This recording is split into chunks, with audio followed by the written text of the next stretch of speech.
America has a criminal system that majority prosecutes poor people, poor Black and brown people, for those kinds of what shouldn't be criminalized activity. But then the entire narrative for why people support it is that violent, lawless, rape, all these things. Yeah. The U.S. system don't give a about any of those things. They don't. If they did, the police would be the ones in jail.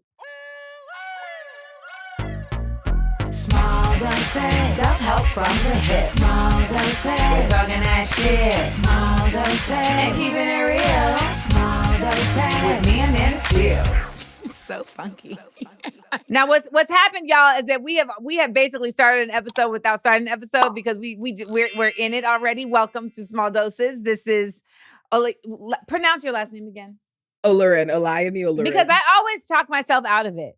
In my mind, I'm like, it's Olurin, but then I want to add an extra, some Mark. I want to add a Olayurin. Yes, and it's like, no, it's just Olurin. It's like when people see Seals and they're like, Cialis? Sure? No, just Seals, just Seals. So we're here with Olayemi Olurin, and as you have noticed already, vast abundance of knowledge, of wit, of information. And we get to sit here and just talk about a myriad of topics, just like all day. But that is unfortunately not the format of this podcast. But I will first say that I discovered you because you were doing, do you still work with The Hill?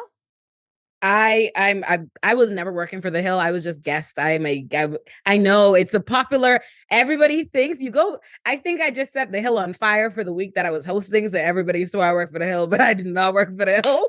I'm just a guest appearance like everybody else, friend of the show. I just was hosting. Wow. They're silly. They should have hired you. That's another story on how I build platforms all the time and don't get invited to be there. Touche. I relate. Well, I was one of those people that definitely thought that you were hired because you should have been, because you did set them on fire, because you were speaking so candidly, so earnestly, and so intellectually about a myriad of topics. And I was like, I need to find out who this is. Who is this? And with further discovery, learned that you were a criminal justice attorney. A criminal defense attorney. And that you work very, very closely with, prisoners on Rikers and constantly informing us about what is going on at Rikers and why Rikers should not exist. Exactly. Etc. And you're based in New York. I lived in New York. I've been to Rikers. I taught a class at Rikers when I was at Columbia. And I think for a lot of people, prison exists on the fringe. Yeah. It's like this thing that's kind of just like, if you don't have to deal with it, then it doesn't matter to you. Yes. And what I want to talk about within our conversation today is just really like the unseen ways that what's going on in prison affects what's going on in your life. Like as a law-abiding citizen, right? Yeah. Like the ways in which what's going on in prisons affect you, because I think it's very easy for people to decide, well, they're criminals, and whatever they get, they deserve. Yeah. I think that, funny enough that you say people view it as something that's on the fringe of society, because that's precisely why I wanted to be a lawyer, even before I decided, public defense or criminal defense or anything like that in particular, because the law and politics is something that people treat like, bad first date conversation. Like, let's avoid that. Let's get around that. Meanwhile, I'm like, well, the law is always interacting with you. Everything that is so is because of the law. Like, they don't have that window in your apartment because they think it's cute. It's because they have an obligation to put it there. You could call your landlord because you have a right to do that. So I felt like, well, if the law is always interacting with me, then I want to interact with the law, right? It never is about reverence. It's about, we have this body that's on top of us. And then as far as Rikers in particular, what I think is interesting is before, when I decided, there was a time where I thought I wanted to be a divorce attorney in college, because I was like, oh, drama, that'll be exciting. But then as I'm writing my thesis, Colored Bodies Matter, the relationship between our bodies and power, I realized that you think it's insidious, right? Like, you think that when you hear about racism in the criminal system and everybody, or you hear about these particular stories that people think are, these tragic anomalies, but they believe that it's something you have to parse out. Like, you need to go get a magnifying glass, some statistics, an investigator, and all this to figure out that the system is racist. No, child, that is not the case. I realized from the very first time walking in the court as a public defender, like, oh no, it's on its face. This is on its Yes. face. Yeah, absolutely. And so, yeah, I'm like, if this is on its face in this transparent way, like an example I always tell is I was once same back to back, right? Pile of cases. I represented a Black guy that was accused of when weed was still fake legal, Yes, fake fake legal. decriminalized in New York City. There was a Black guy and they were asking for thousands of dollars of bail on him for allegedly smoking a blunt. Me immediately after I represented a white guy found with a bag of drugs, right? Obviously, dealer, consent to release. Same judge, same prosecutor, just consent to release.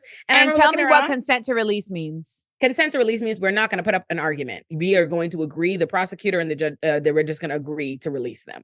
So like normally at arraignment, so the prosecutor, Black guy, I ask the judge, hey, I want my client released on his own recognizance. And then the prosecutor goes, no, I don't want that. I want this amount of money for them. So when I had the white client, the prosecutor then goes, we consent to release. And the judge says, wow. Okay. And that's how it always would go. It would always go that way. More often than not, every time on the rare occasion I represent a white person, the case goes nowhere. Like I've never had a white client for more than 3 appearances. Like, it's, and you know what? I think, of course, a lot of people still think, oh, it's New York, though. It's New York. It's not It's New York. It's America. It's funny.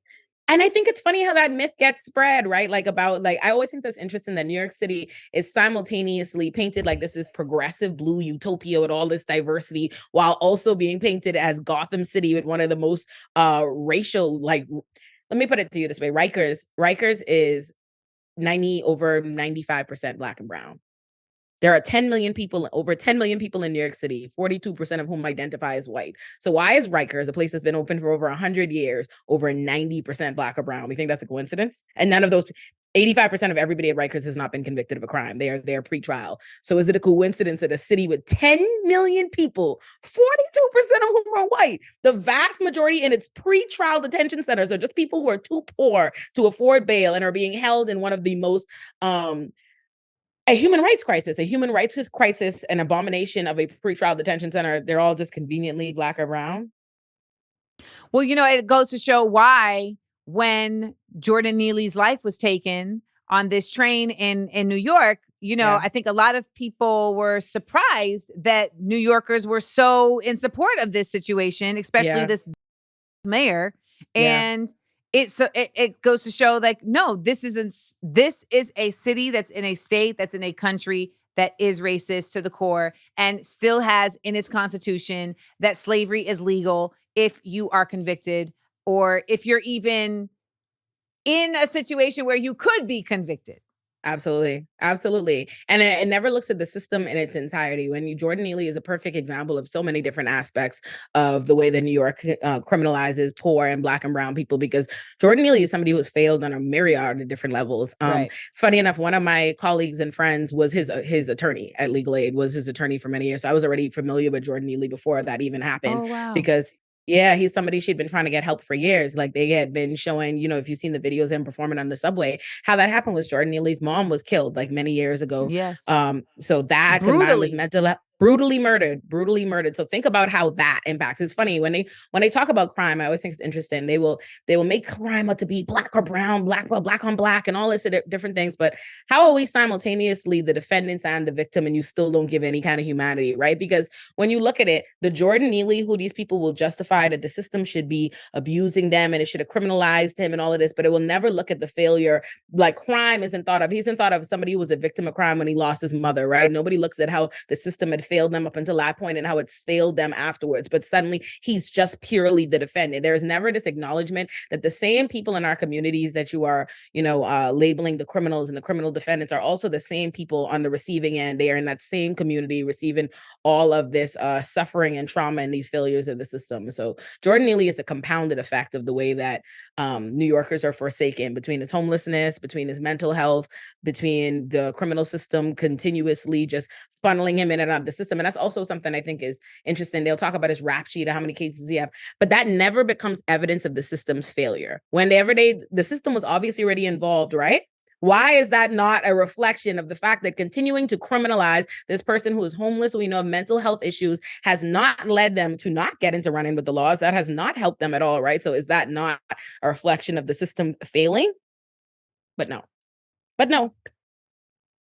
But I feel like that, like what you're describing is why I feel people need to have more, I mean, asking for compassion is a lot, but more awareness about the systems that are in place that create these types of scenarios, that create people who live within these circumstances, right? Like when we look at prisons and people say, well, prisons exist on the fringe. It's like, okay, but if this prison is a human rights, is a site of like a complete failure of human rights, what happens to those people when they get out?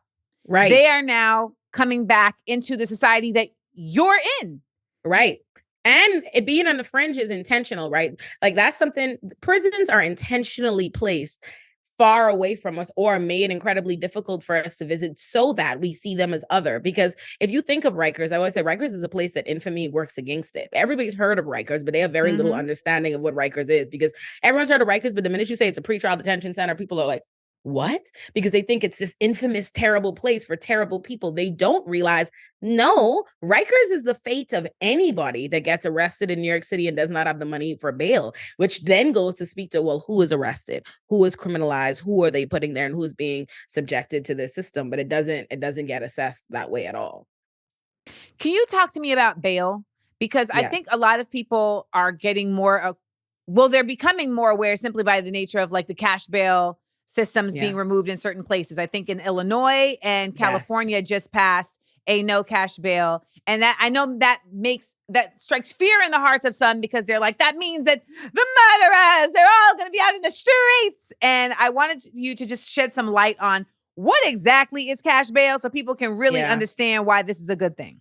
Yes, absolutely. You know, the first thing I always like to say about bail, because these boogeyman stories are painted only around particular places, right? They choose New York City because these are dog whistles, right? They choose New York City, they choose Chicago, they choose LA, places like that to be, oh my God, the bail, they're all going to be out. But meanwhile, New Jersey, right next door, New Jersey got rid of cash bail in 2014 under Republican Governor Chris Christie, and you ain't heard a peep.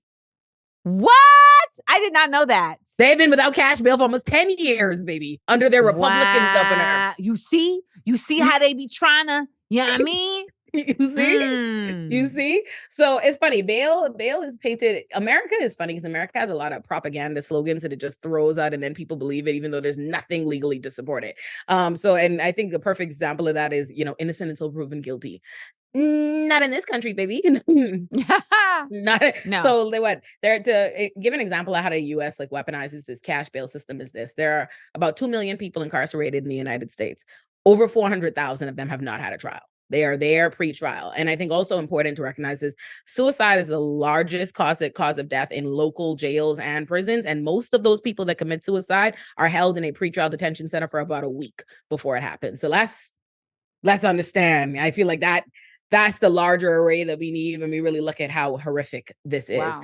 Yeah. And so the popular myth is that bail is set based on dangerousness, and it's not. The legal purpose of bail is to ensure that a person returns to court.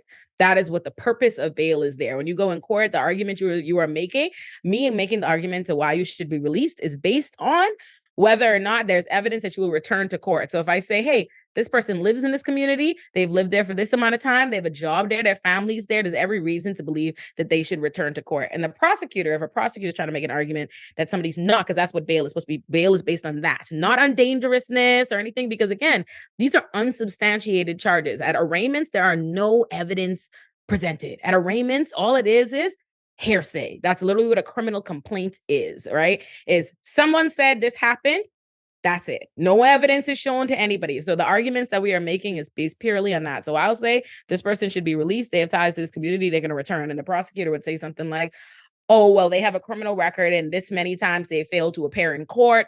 And that would be a reason, or they've absconded or something like that. That is a reason what bail would be set. Those were the actual legal understandings of bail. So what happens under a cash bail system is the same court that just recognized when they assigned you as a public defender that this person is too poor to afford an attorney will then say, the judge, the prosecutor will say, well, set this amount of money on them. It has nothing to do with dangerousness or anything like that.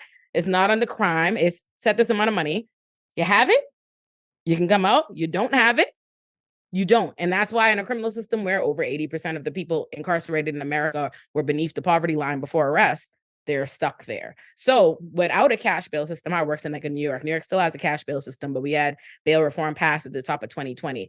Certain misdemeanors, traffic offenses, and nonviolent crimes will no longer be bail eligible, which means that the judge can't set cash bail unless, though, if there are violent crimes, there are felonies, if it's a domestic violence or it's a rearrest. And I think this is important because they love all of the attacking cash bail narrative is always about rearrest. They're going to get out and they're going to do it again. If you get rearrested, you go to jail. that's how it works. If I got you out, if I told the judge yesterday, hey, let him out, and they get arrested tomorrow, the judge is going to say, no. That's a rearrest. That is bail eligible. And so under the jail and under a cash bail system, without getting rid of cash bail, it doesn't mean, it actually, to be honest, works negatively and for someone who's accused of something particularly serious, because what it means is they'll just remand you.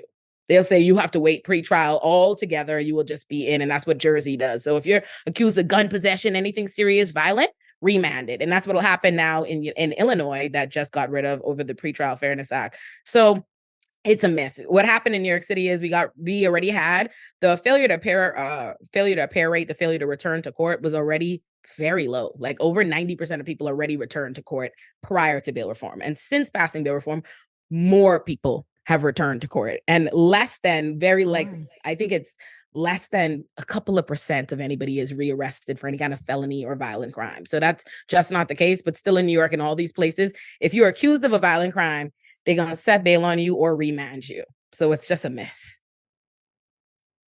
You see, I just think it's so easy for them to put out the headline and it's not fair to say no one, but for the most part, a lot of folks don't read the actual, it's not even fine print, just read the article. Yes. It's not even like you got to really read between the lines, but it's just that the messaging gets sent that this is supporting lawlessness. Yeah. This is, being not tough enough on crime, etc. And that is just simply not accurate to what this is really about. It's the same way that like defund the police got, that phrase got wokeified, where they like took it and turned it into something else and then tried to undermine what it actually meant. When we understand defund the police means taking the funding that would normally be being sent to the police and actually sending it to community resources that will build up a community. So it requires less policing. Bing, perfection. Nothing to add, no notes. 10 out of 10 would recommend. But you are not even from here. No. Why did you come here? To America originally. I wanted to be a lawyer in America I convinced my folks, my parents live home in the Bahamas. Why?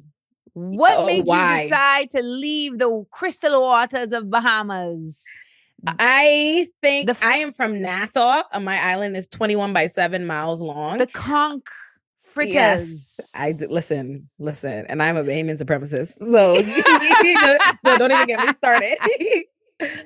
Don't even get me started. Honestly, I think. I'd always known I wanted to be a lawyer. I think on some level, maybe my 14-year-old me, maybe I thought I was bigger than my island or something, or what I wanted to do. I get to it. some degree, yeah. And I thought I was bigger than my island, Florida. You get it? Florida. That was the island I was on. That was my first year in the U.S. I went to Florida first. I moved my way up. Okay. Yeah.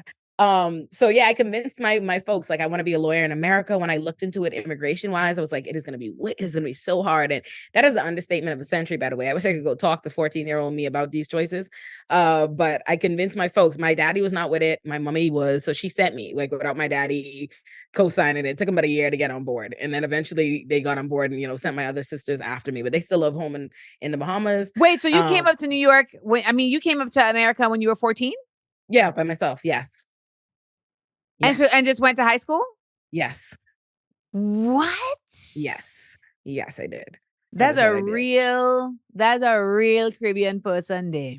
Yes, absolutely. When American folks will tell me like I'm afraid to move, I'm like, oh, you need to just go talk to a West Indian. Because no, honestly, Honestly. The way that Caribbean people will get off an island and go anywhere.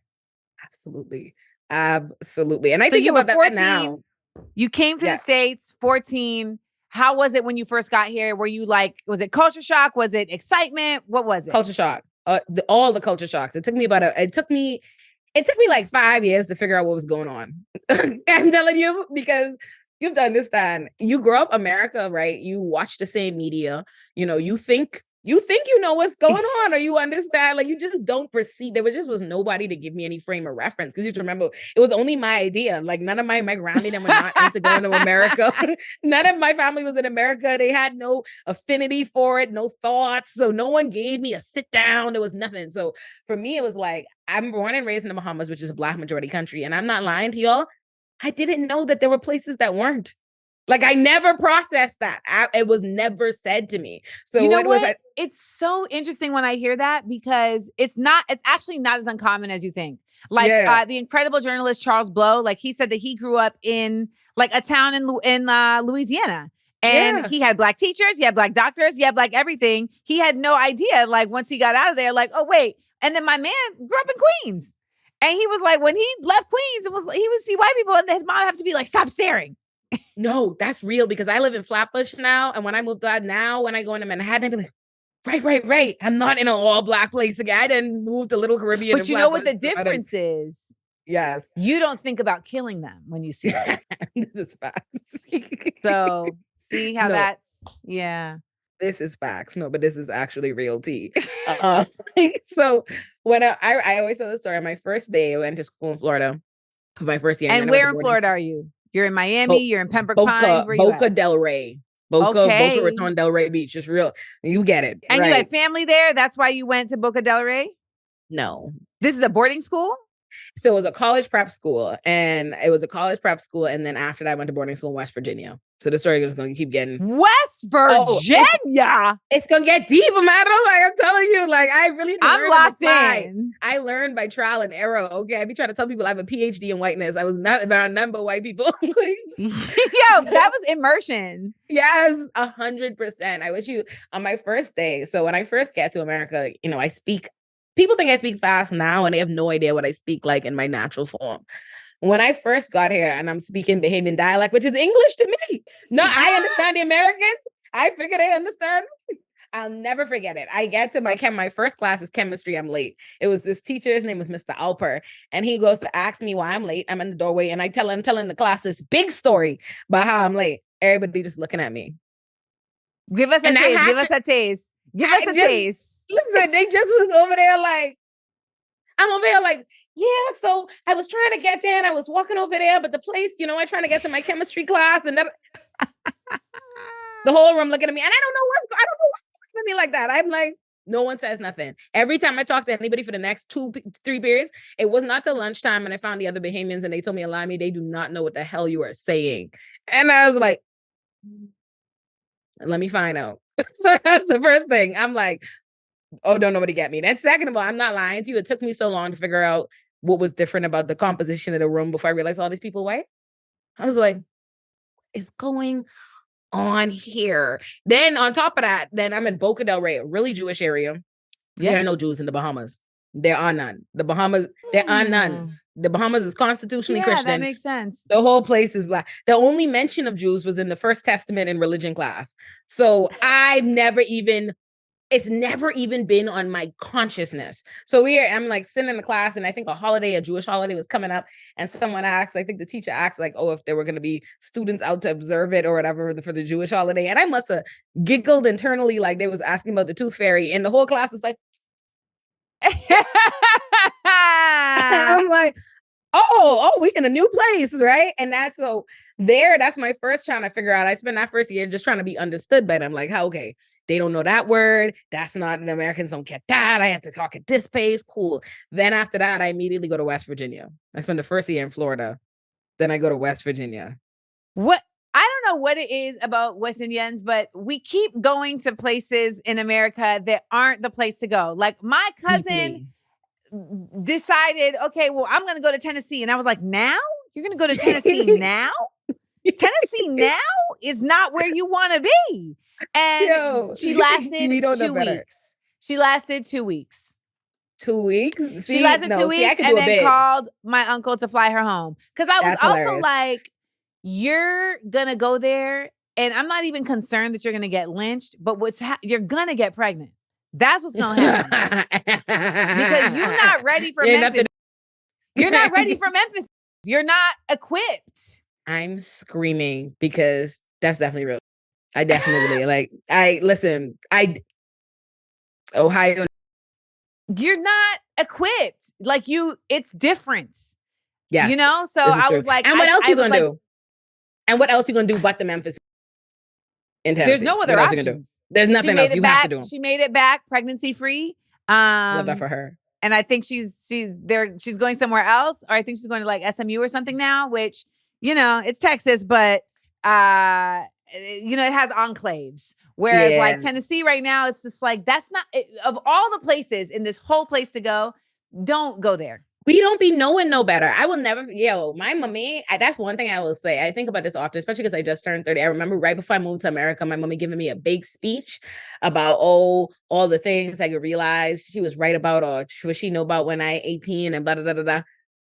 My parents have never known what the hell they was talking about in relation to America. I was at 50. I can say that 15 years in, my parents don't know what they be talking about with America. My mommy just sent me to West Virginia because she liked the call she had with the dean, with on the phone. Admissions person to West Virginia to be a coal miner. I was the only Black girl in my entire senior class. You were the only Black girl in the town. Listen, but real tea. And I'm not just a Black girl. I'm a particular kind of Black girl. I'm not like, I'm not like, let's get You're not Condoleezza Rice. Bing. And this version of me wasn't acclimated and assimilated or understood any version. This me is just like, hold on, this is I don't know what's up. I don't have the words, but I know that this is because I'm telling you, I remember it took me, I'm not lying. It took me years to figure out that racist is the word I'm looking for. Like, I'm telling you, because it wasn't, white people are a minority in the Bahamas, mind you. Right? We have colonialism. You see, but it's not as transparent to you as a kid. You can't see that in the same way. So it just was never even, I don't know what's going on, but I just know these people's conduct is not adding up. They are saying some wild shit to me. These rankings don't seem fair. The they saying is wild. Like, I remember really trying to get like, when I'm to give you a perfect example, my senior year, I'm the only Black girl. And I get in everywhere. I've always gotten into, I applied a bunch of schools and I got in everywhere. Just like when I applied to law school, I applied to a bunch of places and I got in everywhere. But flex. Listen, and these people talking to me crazy, Amanda. This woman, the English teacher, calls me into the classroom, calls me in from, I remember I was like in art class or something, calls me into her class to tell me how she believes I'm going to flunk out of college. Why would I? And if you don't, again, I'm from a Black majority country. My daddy is an architect that went to Oxford. My mommy is a CPA. My big sister went to school. All my siblings are decorated academics. What the is this woman talking about? So I'm like trying to figure it out. Was she trying to pose it like she was being helpful? No, she was trying to break my spirit, but I was too like, strong. I couldn't even figure out. Yeah, I couldn't figure it out because I'm just at this point. I'm not even operating like as a Black person. I'm operating as Olayemi, the individual who does well in school. Who's this woman talking to? Like, I'm here and I'm doing fine, lady. So why?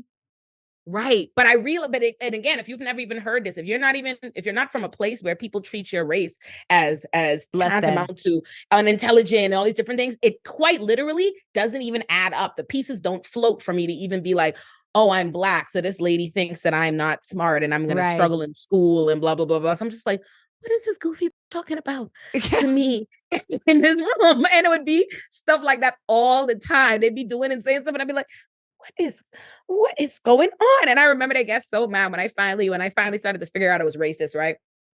was my grade in grade 11, because I came to American Group for grade 10. So grade 10 in Florida, and then grade 11 and 12 in West Virginia. So there was this competition called declamation. It was where the whole school would have to do poetry. We'd have to memorize like a 50-line poem and perform it. And the best people, like a handful of them, would go on to the big competition and win. So the first year that I obviously placed to do declamation, and I come third. And I'm not like outraged or anything like that. I know I'm not like, because I remember the guy who won. I thought he was good, cool, no problem. Mind you, other people did peep. Like there were a couple other Black people like, see, but I ain't even, the first year, I'm not even thinking nothing.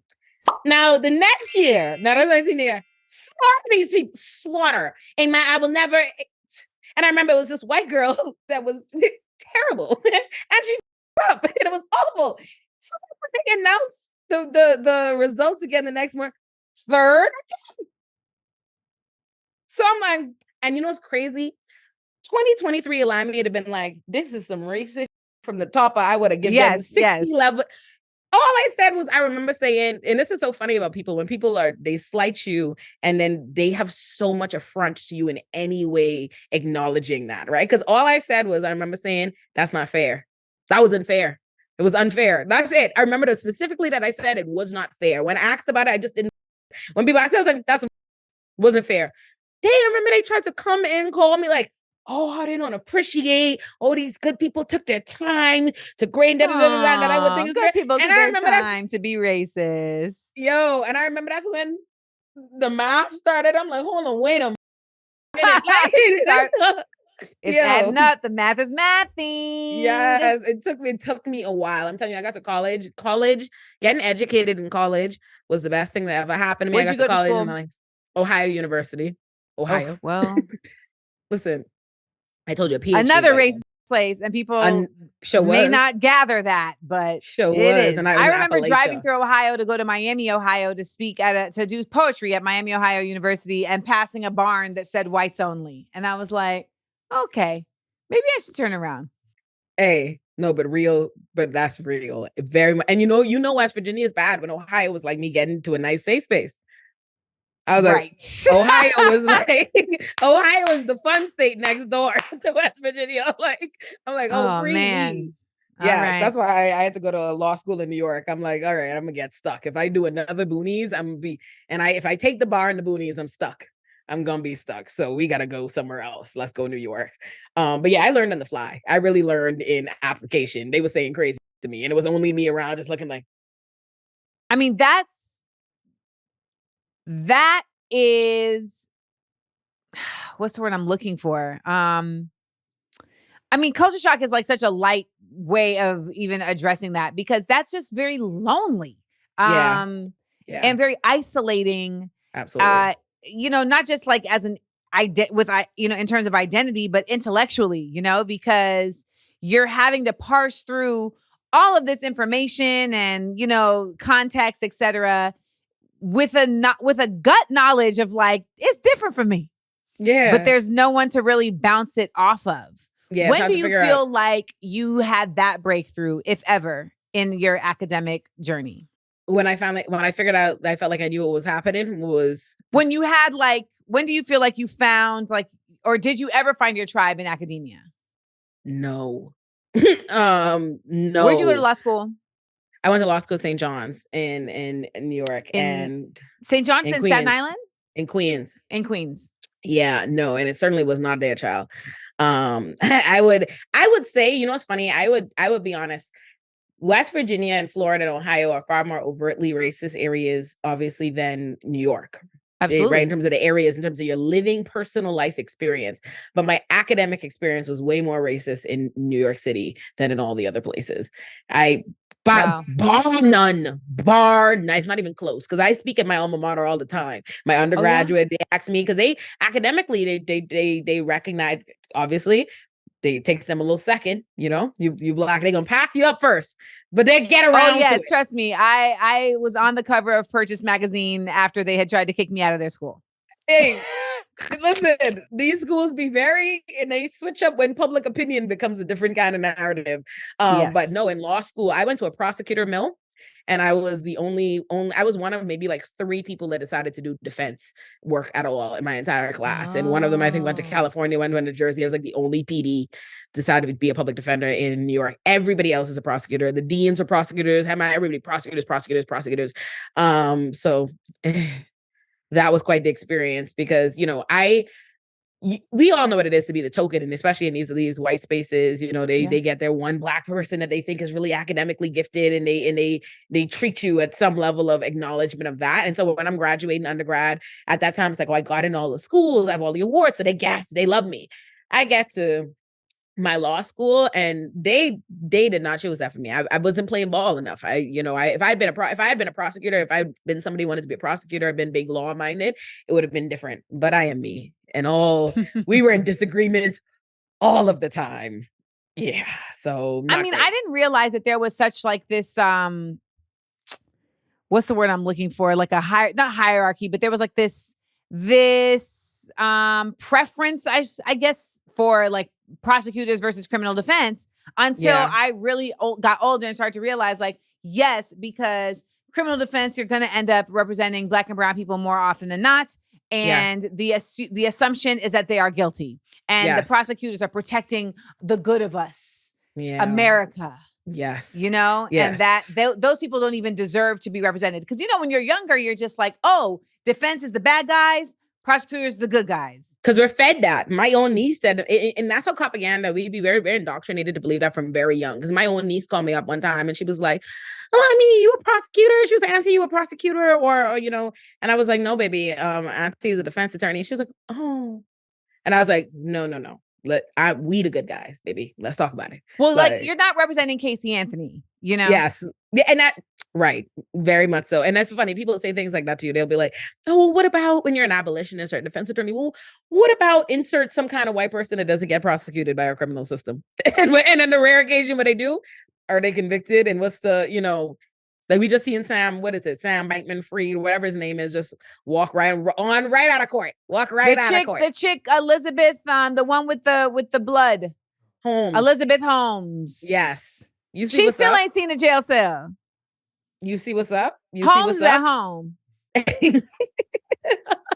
No, but facts, but absolutely facts. Yeah, we are indoctrinated to believe that. And that's also something, I was having that conversation with my friend actually earlier, because he said something to me and I was like, it's funny how you'll say you're a defense attorney and people expect you to like revere the system. I'm like, think about this logically. I am very much so against the system. I'm not a person who loves the law. I think the law is controlling everything around us and impacts Black people in terribly disproportionately and intentionally. So in my mind, let me go and work towards that in service of Black people, but not because I respect this institution. I think it's right. And that does not make for a comfortable environment at a law school.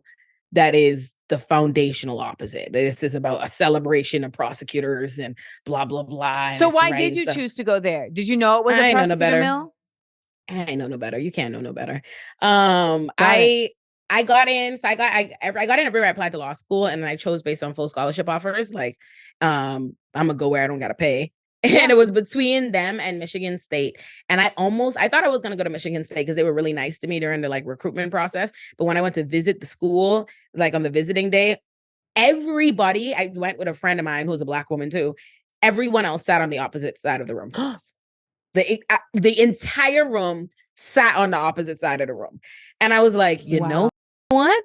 I have done a Florida bid, a West Virginia bid, I ain't doing this again. Yeah. I'm not doing it again. And so that was why. And I was like, all right, let me go to St. John's. And at least at the very least, I would always say law school was a terrible experience, but at least I didn't pay for it. So that's nice. That is whatever works. Yeah. Whatever works.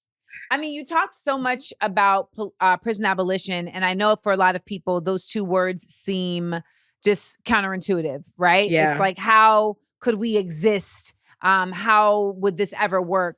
And I would love for you to just kind of lay prison abolition out for folks in a plain way. In the overview. I got you. So the first thing I always like to say about abolition to people is I expect that to sound nuts. I'm not a person that's over here like, What? You don't believe that? Or I expect you the minute I say it or anything I say in this interview or any interview to convince you to suddenly become an abolitionist. It does not work like that. Abolition was first introduced to me in college, but my thesis advisor, and I'm saying that as a person who was already writing a thesis called Colored Bodies Matter. And when my thesis advisor suggested abolition to me, I was like, excuse me? Close all the prisons and the jails. What you mean? What you gonna do? And when she gave me Our Prisons Obsolete by Angela Davis, which I think is a listen, it's the gateway drug. It is the gateway signed drug. copy. I have a signed copy. Oh, flax for us because I need one. No one will be able to tell me nothing. They'd see it as soon as they walk in the house, like this right here. Yeah, so she gave that to me, and I think the first thing that was so eye-opening to me was realizing, oh, right, prisons are man-made institutions. Like we did not always have a prison industrial complex. This is not. And it was funny that was even eye-opening to me when I'm from a country where we don't have a prison industrial complex, right? We do not. The criminal system does. The Bahamas does not have this prison system. The Bahamian police will ask you what happened, and you'll tell them, and they'll be like, "That's not like that makes sense to me." Like I'm telling you, you call the Bahamian police and tell them somebody slap you, they can say, "And what you do?" And when you tell them what you do, is this effective at all? Yes. Because the Grenada police at this point are completely ineffective. And I'm not saying that we should have a prison industrial crisis, but we should absolutely have some semblance of repercussions for behaviors that are problematic to the society. See, this is the problem. We want repercussions for behaviors that the society in and of itself are the breeding grounds for. You see, and that's what becomes unfair. It's like all the things that, like, especially the main kind of crimes people like to talk about, like they talk about murder and violence and rape, which make up a very tiny percent of what is actually in the criminal system or prosecuted or regarded at all. Not because it's not hyper-present in our society, but because our criminal system doesn't give a about those things, right? But the thing is, it's like, well, we want to punish people for rape, right? Or we want to punish people for rape and sexual assault and sexual harassment and all these things, theoretically, because our system doesn't actually do it. Ask anybody who's been a victim of these things. They will never tell you they got justice from the system.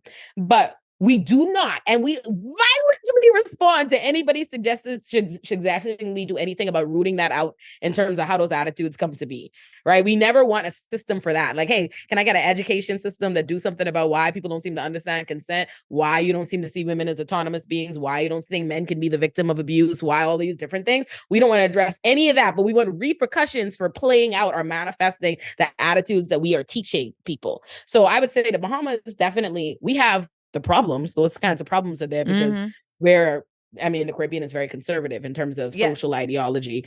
So you're going to see that. But as far as the thing is the U.S. criminal system doesn't, I've represented probably over 1,000 people. Okay.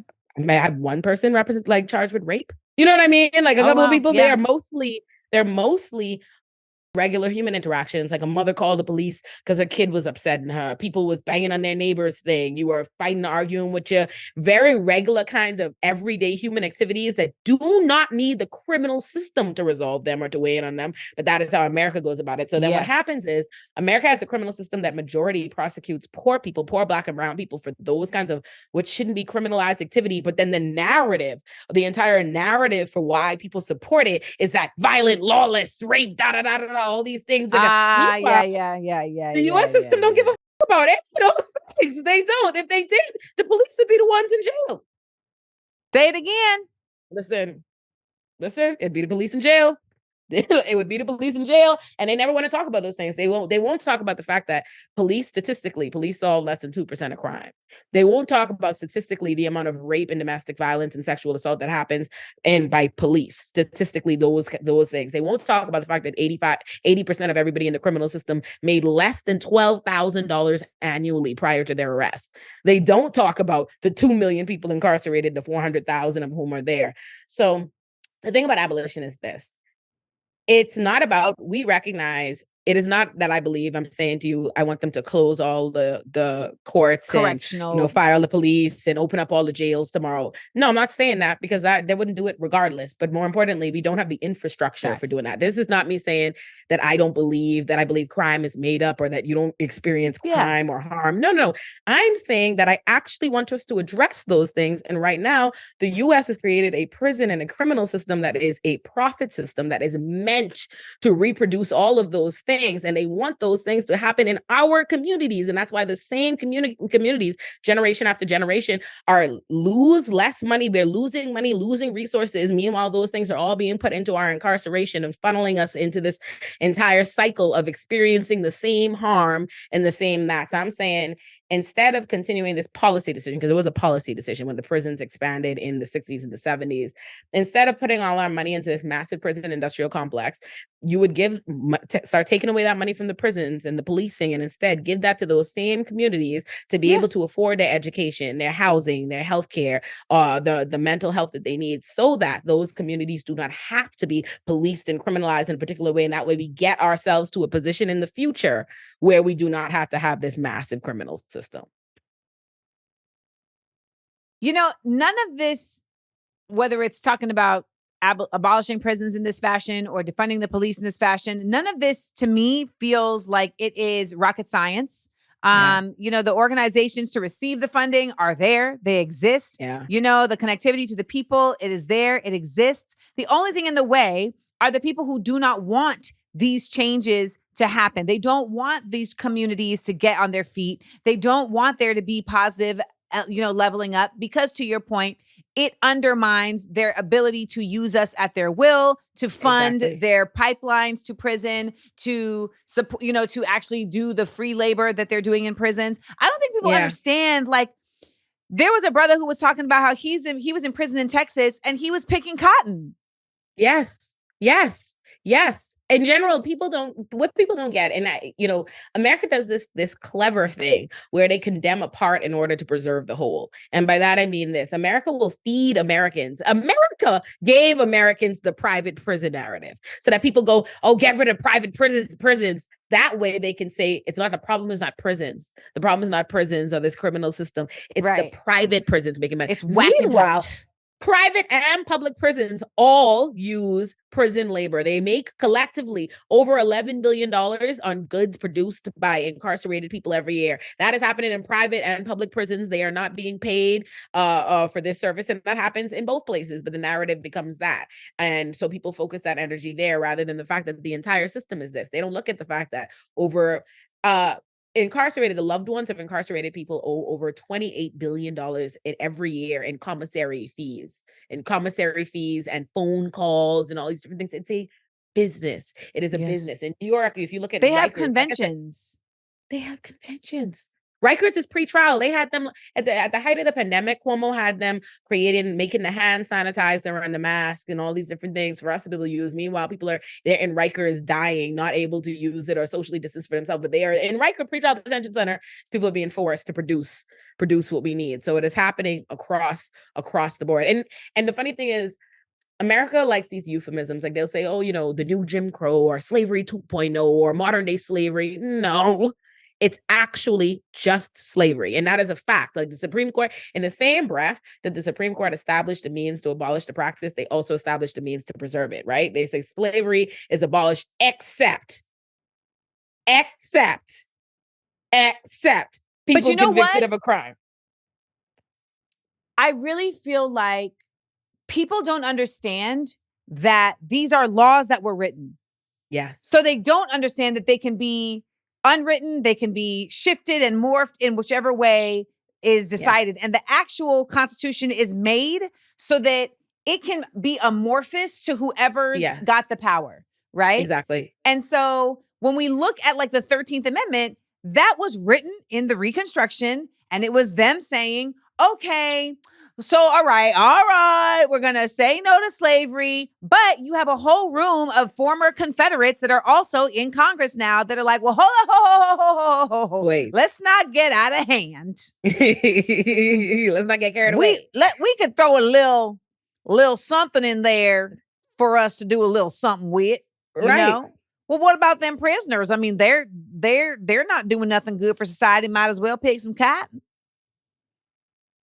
And when we saw in the midterms, people saw like the headings that said slavery is on the ballot.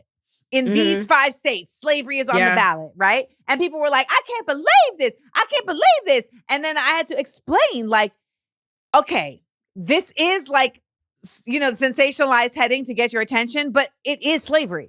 Yes. It's slavery. It is slavery. And it was created in the same context. That's the part that people have to understand. It's not like this was born out of some other conversation. It was born in the same conversation as saying, so we're going to say no to like actual conventional slavery. So we're just going to say this though. Yeah. And that's the thing is like people don't want you to say that because if they have a heart, people want to believe.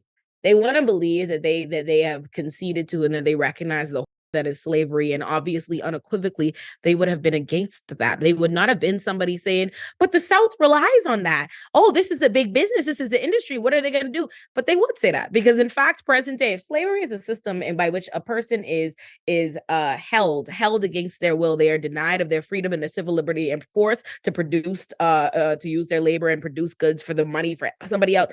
That's slavery. That's what we've got. That is what we've got. We have 2 million people incarcerated in this country. 400,000 of those people have not even had a trial. All of those people are being forced. They are forcibly held and they are being used to make money for the state and they are being disenfranchised. That is slavery. But people, what they have a hard time is recognizing that you would be a kid to the people for that time that would have said, oh, I think slavery is horrible, but still we need to take time in the country and there are other considerations. They don't want to believe and come to terms with the fact that if you are present day somebody, when people are responding to you and saying, hey, communities are being decimated. This is slavery. People are dying. People are suffering. And you are still somebody that's saying, yeah, but I mean, Well, I'll say that I'll ask you this because I know that there's people listening who I'm sure are saying, okay, but then if they're not doing that, what would they be in there doing? What could they be in prison doing if they're not doing labor and they're not helping the economy? Then what else are they doing? They shouldn't get to just sit there and lay on their back all day and watch TV and play cards. That's just a vacation. So what could they be doing instead then?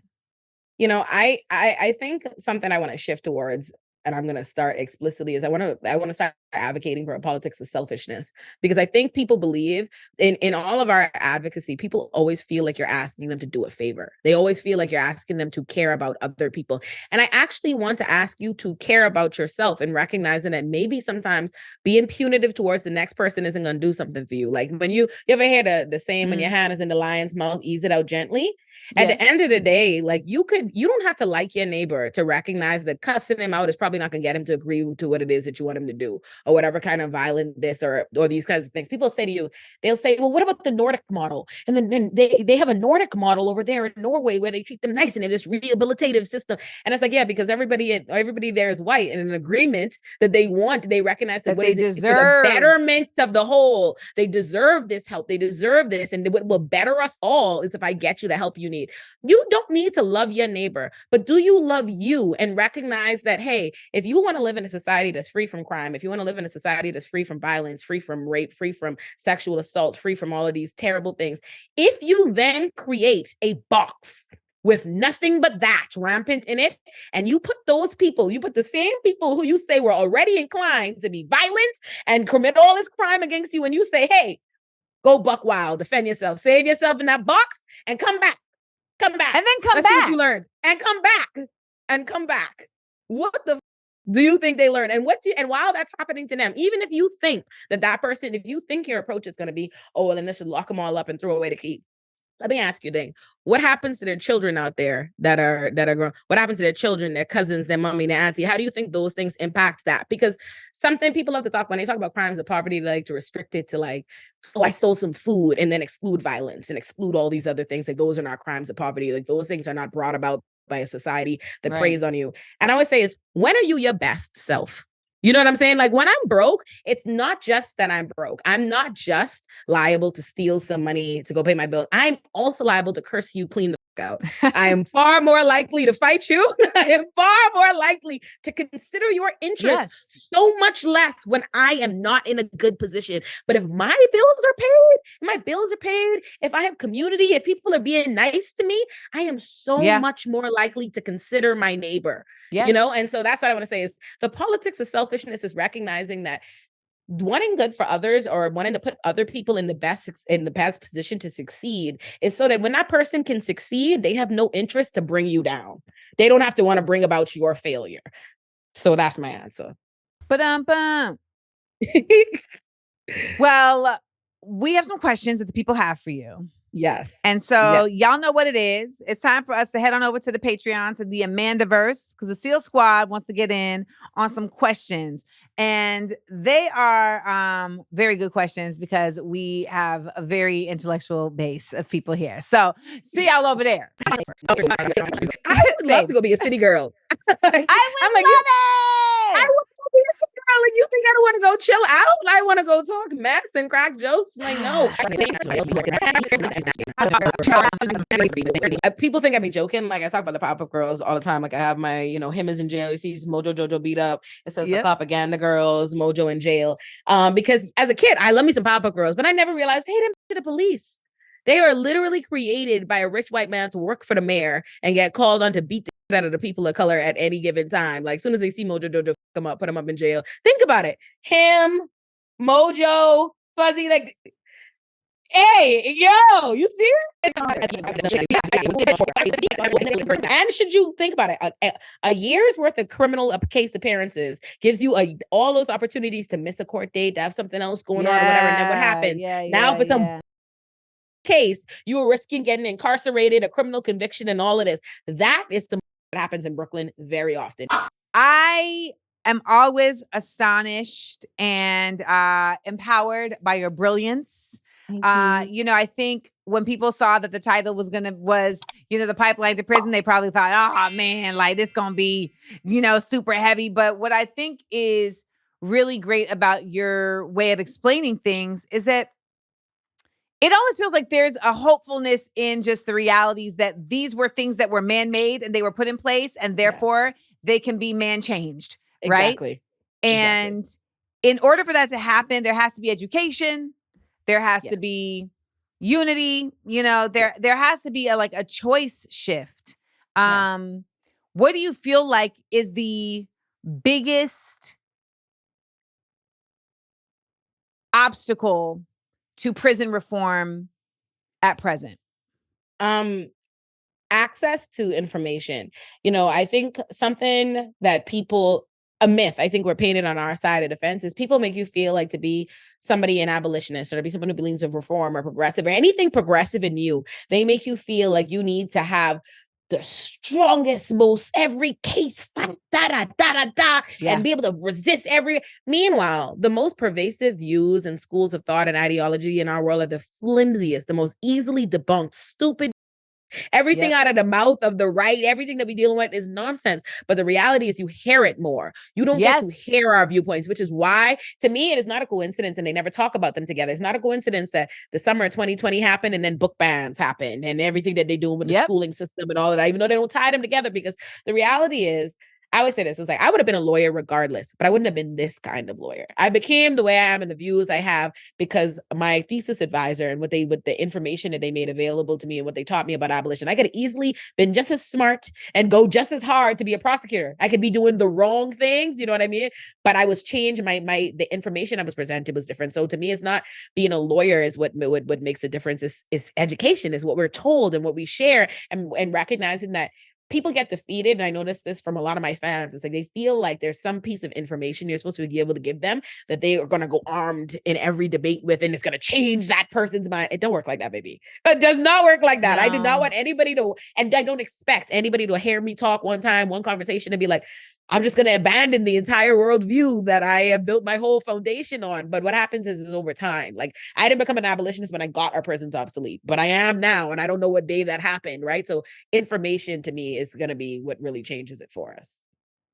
That right there, it's, sometimes I'm like I'm being redundant, but it's like, that's necessary. It needs to be hypnotic. It needs to be repetitive. There needs to be retention. And you got to say it a myriad of different ways in a myriad of different places to a multiple different types of people. And to your point, 2020, they saw that people were waking up and they said, we need to shut all that down. Shut it down. Shut it down. That's when you saw It's strategic. It's systemic. It's not by accident. That when you saw people hit the streets 2 years later, they said, okay, no more books. No books, no history, no curriculum.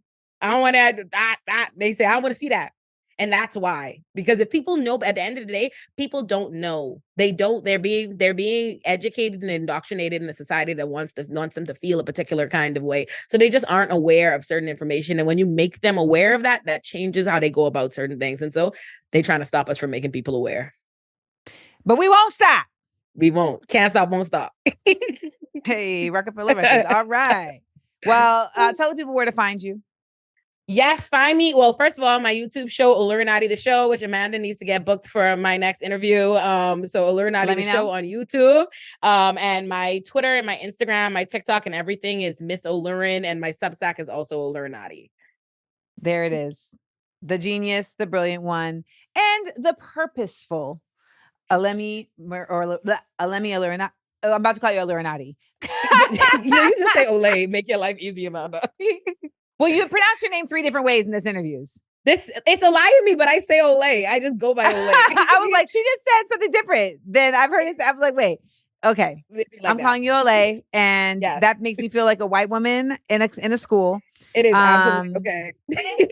It really does. But I really appreciate you, and just continue in these. She just turned 30, y'all. Okay, so it's just beginning. We're just at the beginning. Thank you. Let me feel flourish. So I can't wait to bear witness. And thank you for joining us here today on Small Doses.